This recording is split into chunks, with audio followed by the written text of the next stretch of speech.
Senhor, essa é a nossa oração nessa manhã. Nós queremos mais de Ti. Não queremos mais de nós mesmos,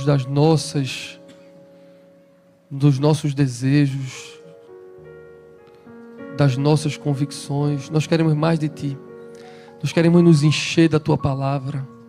Nós queremos encher da Tua presença no vinho e no pão, porque nós dependemos de Ti, Senhor. Que esse culto, essa oferta que fazemos a Ti, nos aproxime e nos encha da Tua graça. Essa é a nossa oração, em nome de Jesus. Amém. Podem sentar, meus irmãos. Os que podem sentar.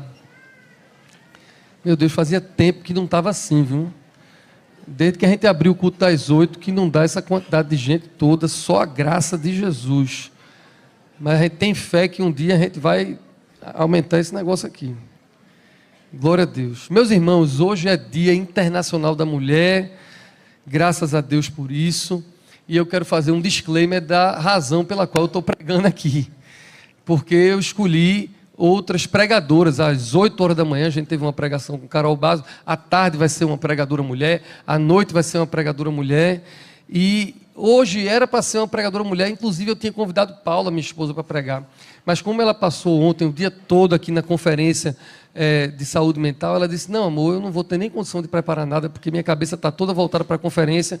Então ela disse que pregava noutra oportunidade, e eu ia escolher uma outra mulher para pregar. Mas depois eu pensei, não, eu quero pregar, por duas razões.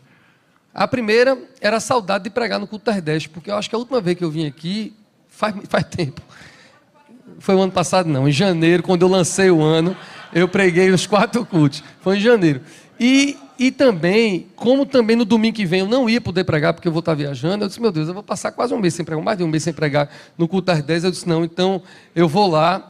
Mas os outros 3 cultos são mulheres que estão pregando por conta desse dia. Mas tem uma segunda razão pela qual eu quis pregar, além da saudade e o fato de eu não poder estar aqui no domingo que vem, é porque eu todo ano gosto de pregar 1 ou 2 vezes por ano, no mínimo, sobre Maria, mãe de Jesus, a mais extraordinária e bendita entre as mulheres.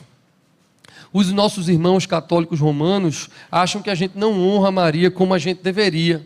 E os evangélicos acho que são todos desconfiados com Maria e acham que a gente não devia falar dela, porque a maioria dos evangélicos muito raiz é anticatólica. Nós não somos anticatólicos, mas a maioria é. E aí eles reclamam quando a gente fala de Maria, e os católicos reclamam. Todo mundo reclama da gente, meu irmão. O povo diz que a gente não é nem irmão, a gente é primo. Os meus irmãos evangélicos dizem que a gente é primo, a gente não é irmão mesmo, não. E aí eu gosto de vir pregar, que de fato nós não adoramos Maria, porque cremos que há um só mediador e digno de adoração, que é Jesus, mas a gente precisa honrar essa mulher e nos inspirar nela. E a gente tem sermões aqui todos os domingos, quarta-feira e durante as reuniões da semana, sobre diversos personagens bíblicos. Ninguém ia estilar se eu pregar sobre Davi, sobre Abraão, sobre Salomão. Hoje de manhã Carol pregou sobre Marta e Maria. Então você pode pregar sobre todos os personagens, mas sobre Maria, eu acho que a gente prega muito menos do que a gente deveria pregar, especialmente sendo ela a mais bendita de todas as mulheres. Então, eu estou aqui para isso. Maria, modelo de feminidade, receptividade, doçura, submissão a Deus, discrição, guardando as coisas no seu coração, sobretudo uma mulher de coragem. Não foi à toa que Deus escolheu Maria para ser a mãe do nosso Salvador. Eu já li muita coisa, já preguei muitas vezes sobre Maria. Como eu lhe disse, todo ano eu prego no mínimo 2 vezes sobre Maria. Mas hoje eu escolhi 2 versos desse texto. Tem muitos textos sobre Maria, mas desse texto da Anunciação eu escolhi 2 versículos que eu acho que podem nos ajudar. E eu vou dizer a mesma coisa que Carol Basso disse no culto das 8. O culto, hoje é o dia da mulher. Vou pregar sobre uma mulher, mas a palavra é para todos nós, homens e mulheres. A inspiração de Maria é uma bênção para todos nós que estamos aqui. Amém? A história, bem rapidamente, porque cremos que todos vocês conhecem. Maria era uma jovem, era pobre, era noiva de José. Aparece para ela um anjo, isso já é assustador, imagine para ela. E o anjo diz: Ave Maria, cheia de graça, ou dependendo da sua tradução, salve agraciada, é o anjo que diz. E primeiro ela se espantou, como qualquer um de nós se espantaria. Mas aí o anjo emenda e diz: bendita és tu entre as mulheres. E o anjo disse: não temas. E o anjo vai logo dizendo que ela ia engravidar e que o filho dela seria filho de Deus. E Maria pergunta como é que isso ia acontecer. Observe, Maria não duvida.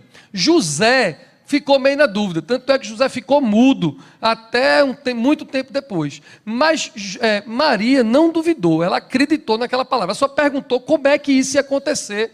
E aí o anjo diz esse versículo maravilhoso, que todo mundo disse amém aqui quando o Mateus leu, que é: para Deus nada é impossível. E ele diz mais: descerá sobre ti o Espírito Santo, o poder do Altíssimo abraçará você. E o anjo continua dizendo que a prima de Maria, Isabel, já estava grávida. O povo achava que ela era estéril, mas Deus já tinha feito Isabel, que era mais velha, engravidar. E aí Maria diz um versículo que é o primeiro dos dois que eu quero destacar nessa mensagem de hoje. Maria diz no versículo 38 assim: eis aqui a serva do Senhor, cumpra-se em mim segundo a sua palavra. Amém? Nós precisamos refletir sobre esse eis-me aqui, porque o eis-me aqui de Maria responde a um desafio que todos nós temos. Qual é o desafio? Entender o nosso papel enquanto cristãos. Eu não sei fazer uma... Eu vou fazer agora uma estatística. Quantos aqui já fizeram cursilho? Levanta a mão. Eu ia dizer 90%, é bem dizer isso, né? 90% fez cursilho, sabe o que eu vou dizer? Os 10% que não fez, ou é porque não tem idade, ou é porque eu não sei onde é que você estava com a cabeça de você não ter feito cursilho ainda. Não sei como é que você sobrevive até hoje sem ter feito cursilho.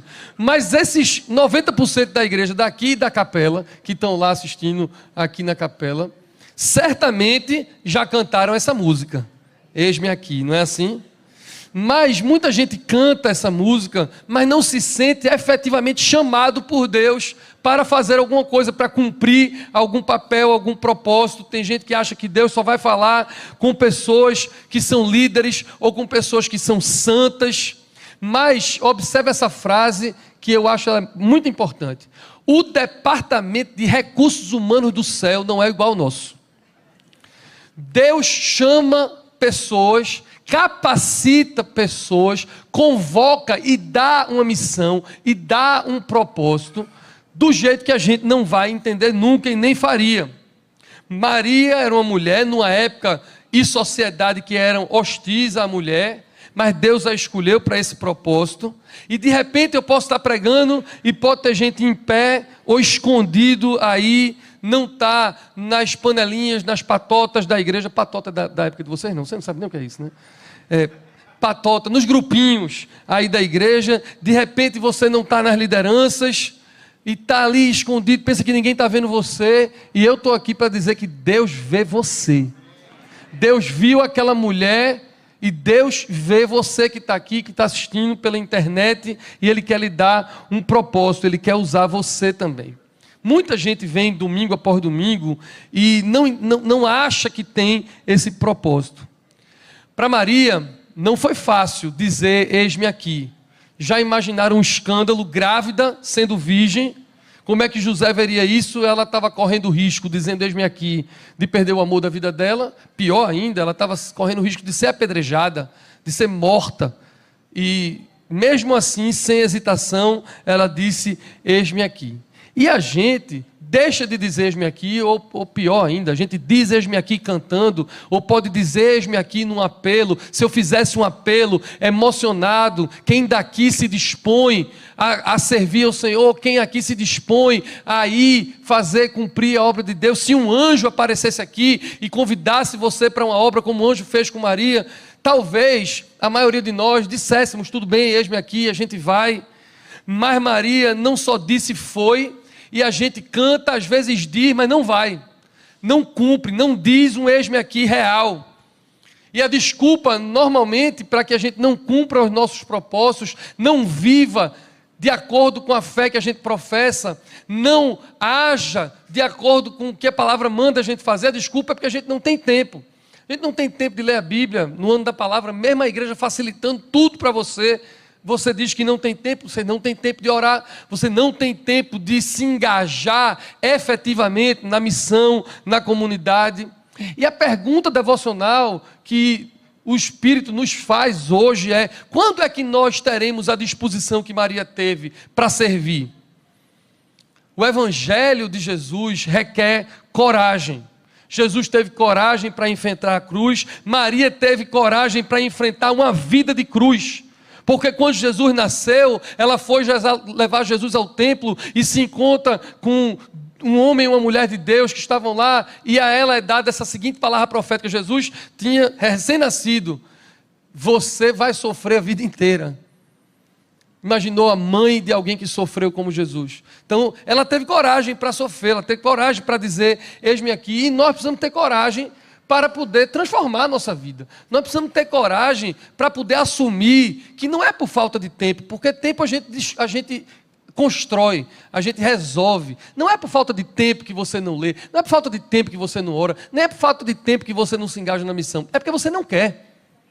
Essa que é a verdade, porque se você quiser e disser como Maria: eis-me aqui, as coisas vão mudar, essa cidade vai mudar, a sua família vai mudar, você vai se transformar, os seus filhos vão se transformar, quando você tiver coragem de dizer: eis-me aqui, faça de mim conforme a tua vontade.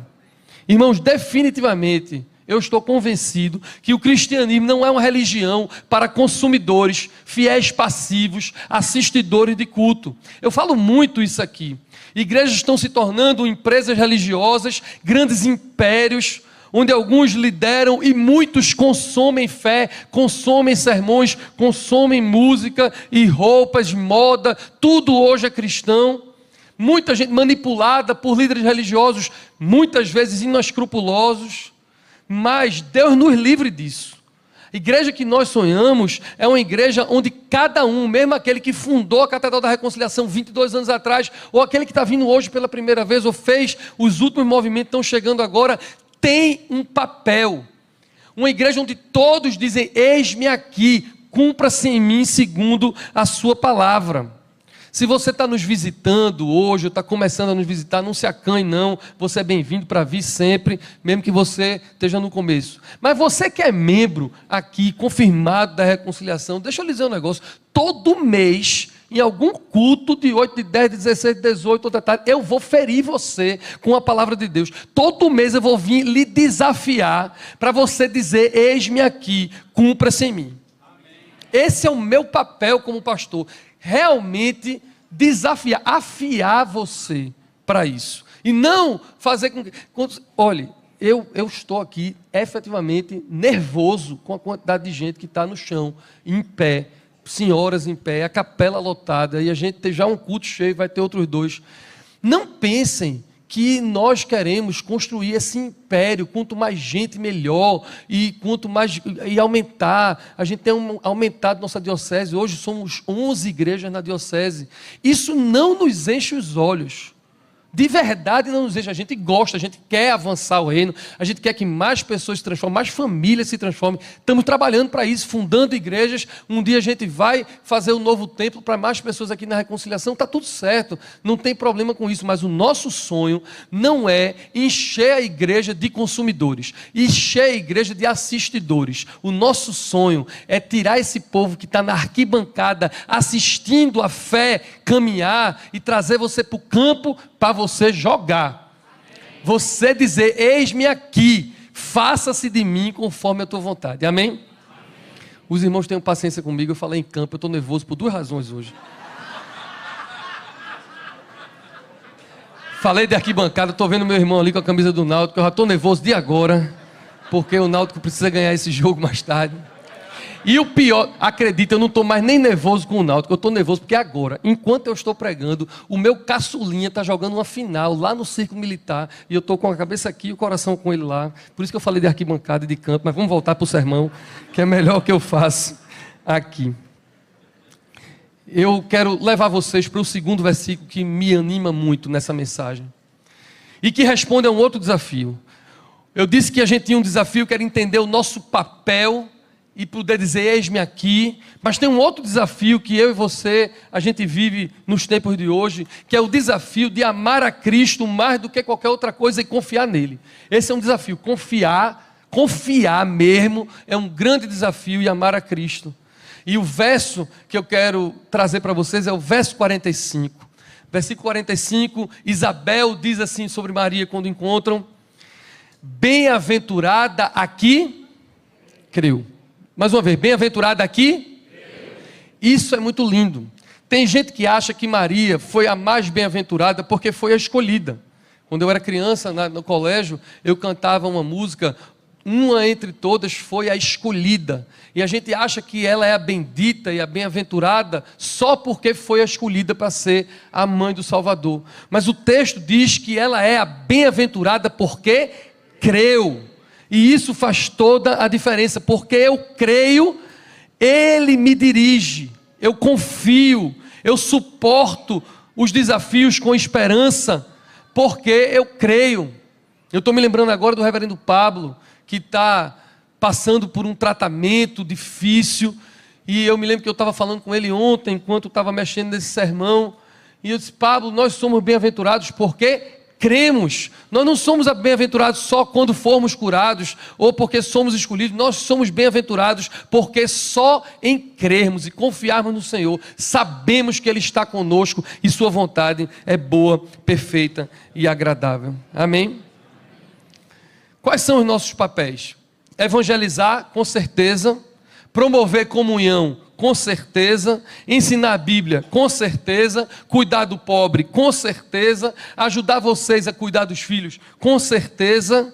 Mas o princípio da igreja, a razão pela qual a gente se reúne aqui, mais do que qualquer outra coisa, é que essa reunião chama Assembleia, Igreja, a reunião dos que creem, a reunião daqueles que creem e confiam no Senhor. Tem gente que vem aqui não por isso, tem gente que vem aqui para barganhar, tem gente que vem aqui para dizer: Senhor, eu estou indo para o culto, cura meu filho, estou indo para o culto, faz meu filho passar no vestibular, estou indo para o culto, restaura o meu marido, estou indo barganhando com Jesus. Mas esse não é o objetivo do culto, não é para você vir barganhar: eu estou fazendo minha parte, eu vou lhe dar uma oferta, e aí porque eu vou lhe dar uma oferta, o Senhor tem a obrigação de me dar alguma coisa. Não é pela barganha de jeito nenhum, nem é pela tradição, porque eu fui criado e minha mãe levava para a missa, me levava para o culto, e aí eu tenho que ir todo domingo. De jeito nenhum. A gente vem porque a gente gosta de se reunir com o povo de Deus. A gente gosta de estar junto com quem crê e confia. Isso nos alimenta a continuar crendo e continuar confiando. Hebreus capítulo 11, que fala da fé, versículo 1, que dá o conceito de fé, diz assim: ora, a fé é a certeza de coisas que se esperam, a convicção de fatos que não se veem. Certeza do que se espera, convicção do que não se vê. E de tudo que é lindo nesse texto, eu tiro a palavra convicção. Essa é uma palavra que eu aprecio. Creia com o coração, confesse com seus lábios e tome atitudes com convicção. Minha oração é que nós todos saiamos daqui bem-aventurados, felizes, porque cremos e agimos com convicção. E eu estou dizendo isso porque nós, pastores, aliás, vocês sabem disso também, nós pastores vemos muito, porque a gente lidar com gente, mas você sabe também, cada vez mais nós lidamos com gente insegura em relação a tudo. Gente que é inseguro para falar, gente que é inseguro para casar, gente que é inseguro para estudar, gente que é inseguro para trabalhar. É uma sociedade absolutamente despreparada para os desafios da vida. Os pais estão fazendo um péssimo trabalho com as novas gerações. Estamos criando filhos inseguros, que não sabem perder, que não sabem receber um não. E aí cada vez está ficando um povo mais inseguro. E vem a palavra de Deus aí em Hebreus e diz que a fé traz esse elemento da convicção. Eu oro por uma geração de pessoas, homens e mulheres, idosos e crianças, na Catedral da Reconciliação, de gente convicta, de gente segura, de gente que sabe o que quer, sabe em quem crê. Já imaginou o que é? Aqui tem 1000 pessoas agora de manhã, fora os outros cultos, todo mundo seguro do que crê, seguro do que vive, sem tanta insegurança. Isso é um sonho para a nossa vida. Olhe para mim, tenha coragem, como Maria teve, de dizer: eis-me aqui, mesmo botando a vida dela em jogo, a relação dela em jogo. Receba força, Ele vive, Ele reina. Você não está sozinho, não tem motivo para você ser inseguro, porque Ele garante presença com você, companhia constante com você. Saia daqui hoje seguro e segura de que Deus está ao seu lado. apertando a sua mão, não vai deixar você sozinho. Ainda que a gente perca o campeonato, faz isso não, Jesus. Faz isso não. Quem crê tem essa convicção e ama mais a Deus do que a si mesmo. Observe, quem crê ama mais a Deus do que a si mesmo. Eu vou dizer algo que eu sei que choca algumas pessoas, mas vou dizer mesmo. Digo ou não digo?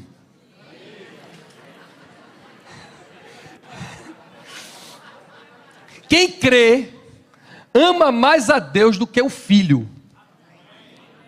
Quem crê ama mais a Deus do que o marido. Quem crê ama mais a Deus do que a vida profissional e o dinheiro. Bem-aventurado o que crê. Seu filho preferiria que você cresça e amasse mais a Deus do que você ama ele.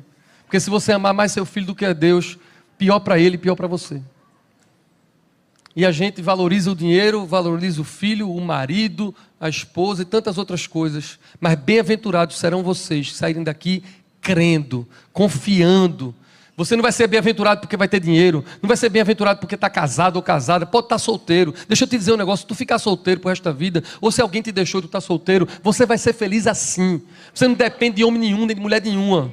Você não depende de filho, não depende de emprego, não depende de celular, não depende de nada. Se você crê, você é um bem-aventurado só pelo fato de você crer.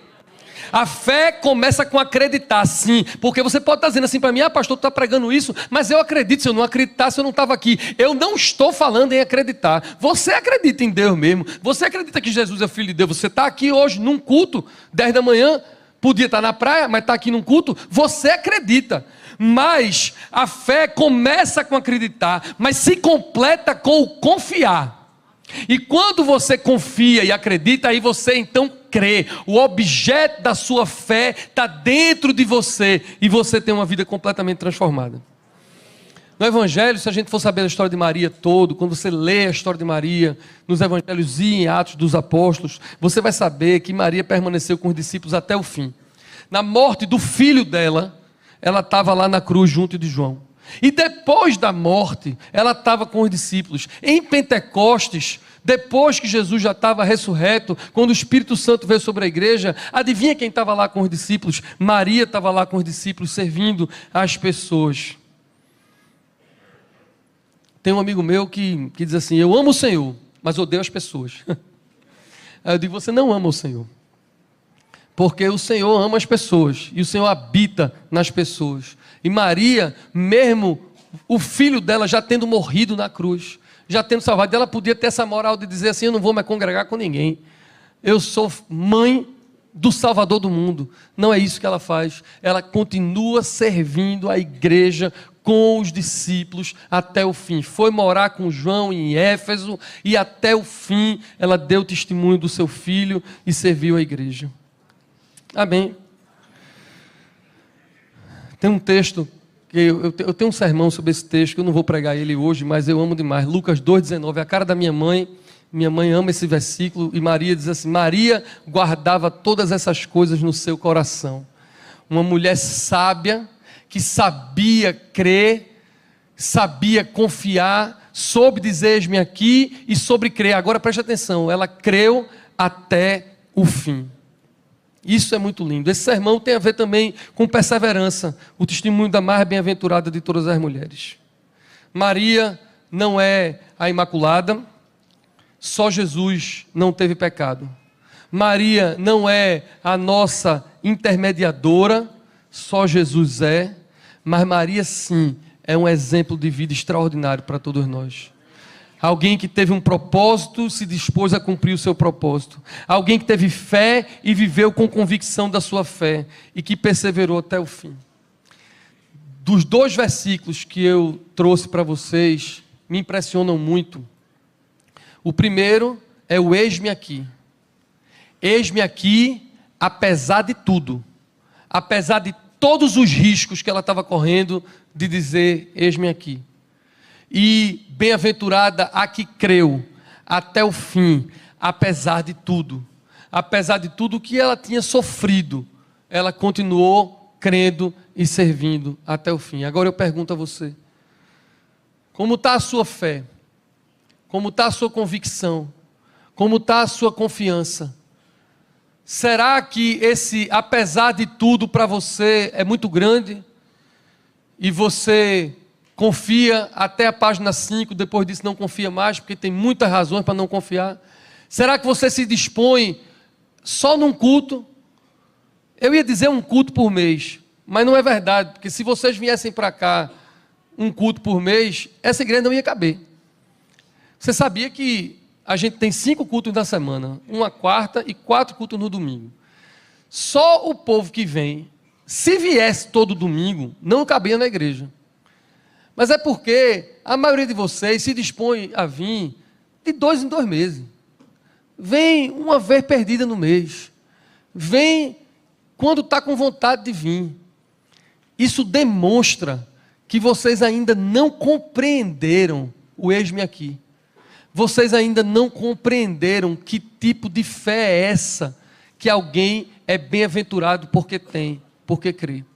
Mas eu não vou desistir nunca de desafiar você, de dizer: ei, oramos sobre isso agora, na sala de preparação, junto com os ministros, com os acólitos, nós estávamos falando sobre isso quando estávamos orando. Não sei porquê, eu fui tomado por essa convicção, e eu nem estava me lembrando que tinha nada a ver com o sermão, tomado por essa convicção da bênção, da alegria, do privilégio que nós sentimos de estarmos aqui todo domingo.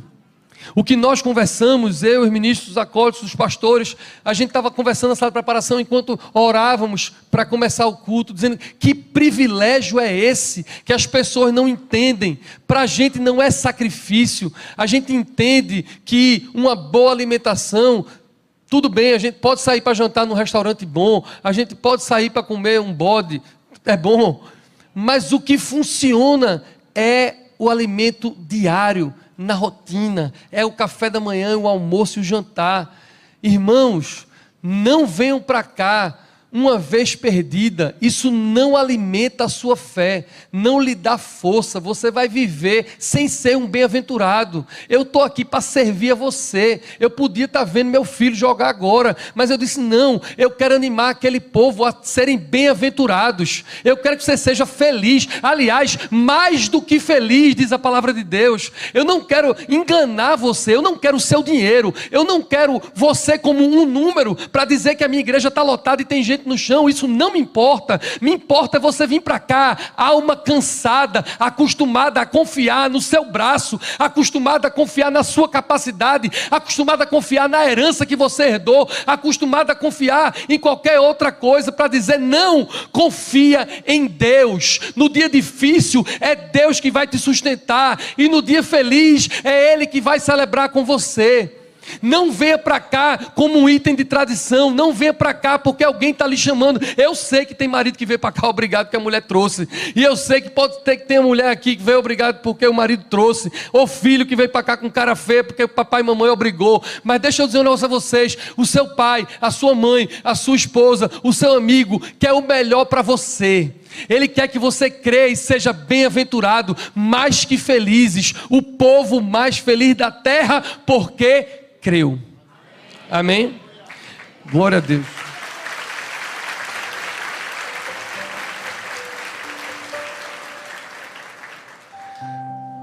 Apesar de tudo, apesar dos riscos, eis-me aqui.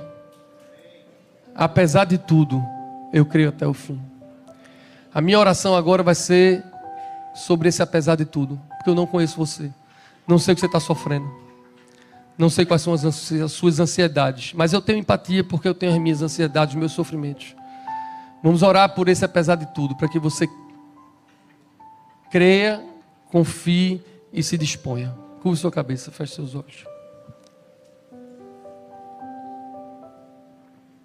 Senhor, nesse dia da mulher, olhando para o testemunho da mais bem-aventurada de todas as mulheres, nós nos inspiramos, Senhor, a dizer: eis-me aqui.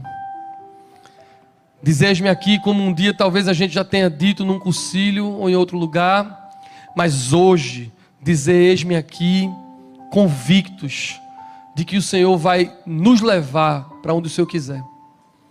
de o Senhor vai nos usar. Tira, Pai, os irmãos e as irmãs que estão aqui sentados no banco, como quem assiste um jogo, e traz eles para o jogo da vida, para que eles tenham um papel, para que eles tenham um propósito. Ó Senhor, eu oro para que essas 1000 pessoas que estão aqui, mais de 1000 pessoas que estão aqui, sejam abençoadoras de vidas. Eu oro para que todas essas pessoas que estão dizendo, eis-me aqui, o Senhor use para consolar outras vidas, para abençoar financeiramente, ou abençoar com um abraço. Eu oro, Senhor, para que o Teu Espírito Santo fale com eles, sobre o que Tu tens para cada um. Apesar de tudo que isso pode custar. E eu oro, Senhor, para que eles saiam daqui e se consolidem como bem-aventurados, mais do que felizes, não porque foram escolhidos, não porque têm nada, mas porque creem, Essa reunião é a reunião dos bem-aventurados, porque creem. Bendito seja o Teu nome por esse privilégio, por essa oportunidade de nos reunirmos aqui crendo em Ti. O culto vai seguir, Senhor, e eu oro para que na Santa Eucaristia, no pão e no vinho, o Senhor nos alimente e a Tua graça nos sustente. É assim que nós oramos, em nome do Pai, do Filho e do Espírito Santo.